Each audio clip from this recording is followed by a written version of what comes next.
राधे राधे मेरी प्यारी बहनों, राधे राधे मेरे प्यारे भाइयों, आप सभी का मेरे YouTube चैनल पे बहुत बहुत स्वागत है।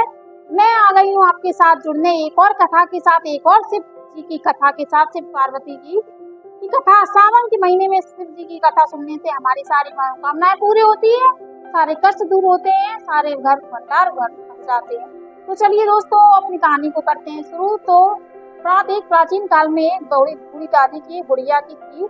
वो बूढ़ी दादी अपने परिवार के साथ एक गांव में रहती थी। उसका पति और उसके बेटे और बहू तीनों लोग उनके साथ, दादी के साथ में रहते थे। दादी की रोज यही क्रिया थी कि वो सुबह उठकर प्रातःकाल उठकर नहाकर भोले बाबा के मंदिर जाकर भोले बाबा की पूजा करती थी, आराधना करती थी, और ऐसे ही वो सालों से करती चली आ रही थी। उन दादी की आंखों नेत्रहीन थी, उन दादी की आंखों की रोशनी नहीं थी, उनको दिखाई नहीं देता था।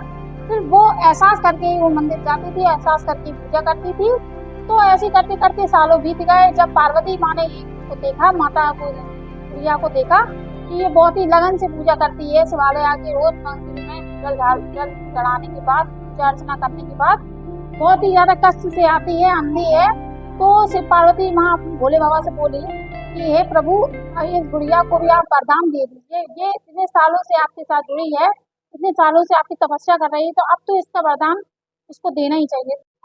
जैसे ही पार्वती माँ ने ये अनुरोध किया शिव जी से, तो शिव जी पार्वती माँ से बोले कि नहीं प्रिय, मैं ऐसा नहीं कर सकता हूँ। किसी की करने की जो जैसा करता है उसको उसी प्रकार से करनी, उसके फल मिलता है, तो इसमें मैं कुछ नहीं कर सकता हूँ। लेकिन पार्वती माँ हट कर गई और उनकी हट के सामने शिव जी को झुकना पड़ा। और शिव जी धरती पर बुढ़िया, जहाँ बुढ़िया रहती थी, बस बूढ़ी माँ के मंदिर पे पहुंच गए अवतार धारण करके। और उन्होंने बुढ़िया से कहा, उन्होंने वो दादी से कहा कि तुम मेरी बहुत बड़ी भक्त हो, तुमने मेरी बहुत ही मन से तन से आराधना की है, तो चलो मैं तुम्हें आज वरदान देने आया हूँ, मांगो तुम्हें क्या वरदान चाहिए। तो वो दादी शिव जी को देख के बहुत ही ज्यादा खुश हो गई, बहुत ही ज्यादा उसकी खुशी का कोई ठिकाना नहीं था। लेकिन फिर भी उन्होंने भोले बाबा से कहा कि नहीं, मेरे पास सब कुछ है प्रभु, मुझे कुछ नहीं चाहिए, बस आप मेरी तपस्या से खुश हो गए, मेरे लिए यही बहुत बड़ी बात है। लेकिन शिव जी नहीं माने। शिव जी बोले नहीं, तुम्हें तो कुछ ना कुछ तो वरदान लेना पड़ेगा।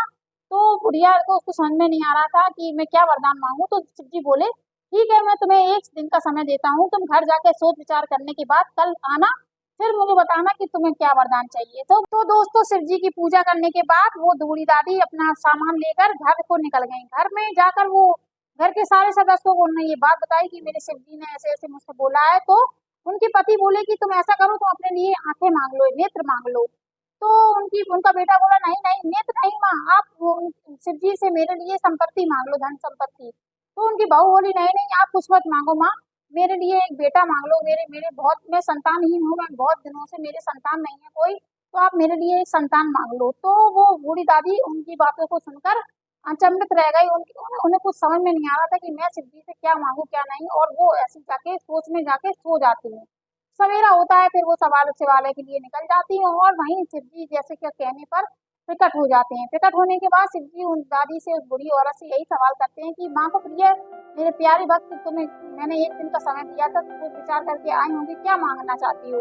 तो वो बुढ़िया बोली वैसे तो मेरे पास सब कुछ है, मैं खुश हूँ, आप मुझसे खुश है, प्रसन्न है, इसी बात की मुझे बहुत पसंद है, लेकिन तब भी आप कह रहे हो तो मुझे एक छोटा सा वरदान चाहिए। तो उन बूढ़ी दादी ने शिव जी से यही वरदान मांगा कि मैं अपने पोते को गोदी में खेलता हुआ देख सकूं और उसे सोने के कटोरे से दूध पिला सकूं। शिव जी समझ चुके थे कि दादी को क्या चाहिए। शिव जी ने बोला कि मुझे पता है बुढ़िया, मुझे पता है कि तुम क्या मांगना चाह रही हो। तुमने अपने बेटे के लिए, अपने बहू के लिए और अपने लिए तुमने सब कुछ मांग लिया है, बचा ही क्या है। चलो ठीक है, तुमने वरदान मांगा है तो मैं पीछे नहीं हटूंगा। और शिव जी ने उनको वरदान दे दिया। उनकी बहू के प्यारा सा पोता हुआ, और उनके घर में धन लक्ष्मी की कोई कमी नहीं हुई। उनके बेटे का कारोबार चलने लगा, और उनकी आंखें जो रोशनी थी आंखों की, वो वापस आ गई। और इसी प्रकार शिव जी ने उनके सारे कष्टों को दूर कर दिया। जो भी इस कहानी से हमें ये शिक्षा मिलती है कि जो भी सच्चे मन से, तन मन से शिव जी की पूजा करता है, आराधना करता है, शिव जी जिस पर खुश हो जाते हैं, उस भक्त पर शिव जी अपनी कृपा बरसाते हैं। कृपा बरसाकर वो अपनी मनोकामना पर करते हैं। और इसी प्रकार हमें भी शिव जी की सावन के सोमवार में इसी तरह से पूजा करनी है, इसी तरह से आराधना करनी है, जिससे हमारे घर में संपत्ति है, हमारा घर बन जाए, हमारी सारी मनोकामना पूरी हो जाए। शिव पार्वती की कथा आज यही खत्म। आपको मेरी कथा कैसी लगी आप लोग कमेंट करिएगा, मेरे चैनल को सब्सक्राइब करिएगा। मिलते हैं कल एक नए सफर के साथ, एक नई कहानी के साथ आपसे जुड़ने आएंगे। तब तक के लिए आप अपना ख्याल रखिए। मेरी तरफ से आप सभी को राधे राधे। मेरी प्यारी बहनों आप सभी को राधे राधे। मेरे प्यारे भाइयों आप सभी को राधे राधे।